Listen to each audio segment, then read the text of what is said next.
എല്ലാ കൂട്ടുകാർക്കും സിനിമ എന്ന ചാനലിലേക്ക് ഹാർദമായ സ്വാഗതം. അപ്പോൾ കൽക്കി എല്ലാവരും കണ്ടിട്ടുണ്ടാകുമെന്ന് വിശ്വസിക്കുന്നു. കാണാത്തവരുണ്ടെങ്കിൽ തിയേറ്ററിൽ തന്നെ കാണുക. അപ്പോൾ കൽക്കിയുടെ സംവിധായകൻ നാഗേഷിനെ കുറിച്ചാണ് ഇന്നത്തെ ഈ വീഡിയോ. സിനിമ പാരമ്പര്യമുള്ളവരും അല്ലാത്തവരുമായ ചലച്ചിത്ര പ്രവർത്തകരുടെ യാത്രകൾക്ക് ഒരു പ്രധാന വ്യത്യാസമുണ്ട്. അതെന്തെന്ന് വെച്ചാൽ, ആദ്യത്തെ വിഭാഗക്കാർക്ക് ആദ്യ അവസരം എളുപ്പം ലഭിക്കുമെങ്കിലും രണ്ടാമത് പറഞ്ഞവർക്ക് അതിനായി ഏറെ അലയേണ്ടി വരും. എന്നാൽ അക്കൂട്ടത്തിലെ കഴിവുറ്റ നിശ്ചയദാർഢ്യക്കാർക്ക് മുന്നിൽ അവസരങ്ങൾ ചുവപ്പ് പരവതാനി തന്നെ വിരിക്കുന്നതായിട്ട് നമുക്ക് കാണാനായിട്ട് സാധിക്കും. നാഗേഷ് എന്ന സംവിധായകൻ രണ്ടാമത് പറഞ്ഞ ഗണത്തിൽപ്പെട്ട ആളാണ്. അതായത് ഒരു ഡോക്ടർ കുടുംബത്തിൽ ജനിച്ച് സിനിമ സ്വപ്നം കണ്ട് ആരംഭിച്ച നാഗ് ഇന്ന് ഇന്ത്യ കണ്ട ഏറ്റവും ബൃഹത്തായ ചലച്ചിത്ര വിസ്മയങ്ങളിൽ ഒന്നിൻ്റെ സംവിധായകനാണ്.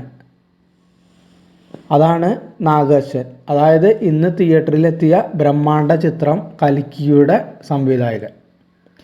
ഡോക്ടർമാരായ ജയറാമിൻ്റെയും ജയന്തി റെഡ്ഡിയുടെയും മകനായി 1986 ഹൈദരാബാദിലാണ് നാഗേഷിൻ്റെ ജനനം.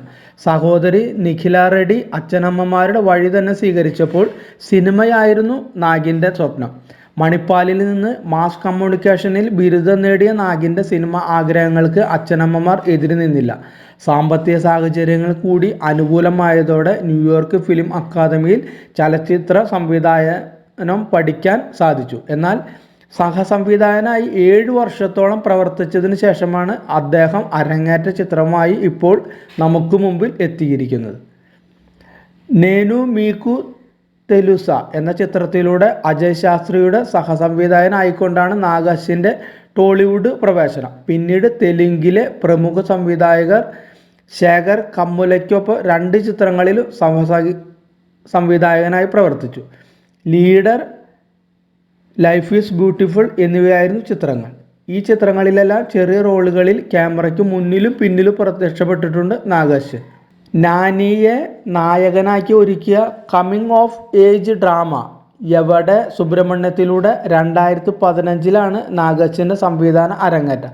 സമ്മിശ്ര അഭിപ്രായങ്ങളാണ് ലഭിച്ചതെങ്കിലും ബോക്സ് ഓഫീസ് ചിത്രം കഷ്ടിച്ച് രക്ഷപ്പെട്ടു. എന്നാൽ കരിയറിലെ 2ാം ചിത്രത്തിലൂടെ ഏറ്റവും ആവശ്യമുണ്ടായിരുന്ന ബ്രേക്ക് അദ്ദേഹം നേടിയെടുത്തു. നടി സാവിത്രിയുടെ ജീവിതകഥ പറഞ്ഞ മഹാനടി ആയിരുന്നു ചിത്രം. നായകനായി ദുൽഖർ എത്തിയ ചിത്രമെന്ന നിലയിൽ മലയാളി സിനിമാ പ്രേമികളുടെയും ശ്രദ്ധ നേടിയ സിനിമയാണ് ഇത്. 2020 ഇന്ന് ഇന്ത്യൻ സിനിമയുടെ തന്നെ വിസ്മയമായി മാറിയിരിക്കുന്ന കൽക്കിയുടെ പ്രഖ്യാപനം നാഗ് നടത്തിയത്. എന്നാൽ കൽക്കി എന്നായിരുന്നില്ല അപ്പോഴത്തെ പേര്, മറിച്ച് പ്രൊജക്റ്റ് കെ എന്നായിരുന്നു. എന്നാൽ കോവിഡ് പശ്ചാത്തലത്തിൽ നീണ്ടുപോയ സിനിമയുടെ ചിത്രീകരണം 2021 ജൂലൈയിൽ മാത്രമേ ആരംഭിക്കാനായുള്ളൂ. ഇന്ത്യൻ സിനിമയിൽ അധികം വന്നിട്ടില്ലാത്ത സയൻസ് ഫിക്ഷൻ ആക്ഷൻ വിഭാഗത്തിൽപ്പെടുന്ന ചിത്രത്തിൻ്റെ ബഡ്ജറ്റ് 600 കോടിയാണ്. രാമോജിയിലാണ് ചിത്രത്തിനായുള്ള ബ്രഹ്മാണ്ഡ സെറ്റുകൾ ഒരുക്കിയത്. പ്രഭാസിൻ്റെ പേര് മാത്രമാണ് ആദ്യം കേട്ടതെങ്കിലും അമിതാഭ് ബച്ചൻ, കമൽഹാസൻ, ദീപിക പാദുകോൺ, ദിഷ പടാനി എന്നിങ്ങനെ പല ഭാഷാ അഭിനേതാക്കളുടെ നീണ്ട കാസ്റ്റ് ലിസ്റ്റ് പലപ്പോഴായി പ്രഖ്യാപിക്കപ്പെട്ടു. വമ്പൻ പ്രീ റിലീസ് ഹൈപ്പുമായി വരുന്ന ചിത്രങ്ങളെ ഭയത്തോടെ ഇൻഡസ്ട്രിയെ നോക്കാറ്. ആദ്യ ദിനം നെഗറ്റീവ് അഭിപ്രായങ്ങൾ വരുന്ന പക്ഷം എടുത്ത പണി അത്രയും വൃഥാവിലാവുമെന്ന് സിനിമാക്കാർക്ക് അറിയാം. എന്നാൽ ഹോളിവുഡിനുള്ള ഇന്ത്യൻ മറുപടി എന്ന് സിനിമാ പ്രേമികളാൽ പ്രശംസിക്കപ്പെടുമ്പോൾ നാഗേഷ് എന്ന സംവിധായകൻ്റെ കാഴ്ചപ്പാടും ദൃഢനിശ്ചയവുമാണ് അംഗീകരിക്കപ്പെടുന്നത്.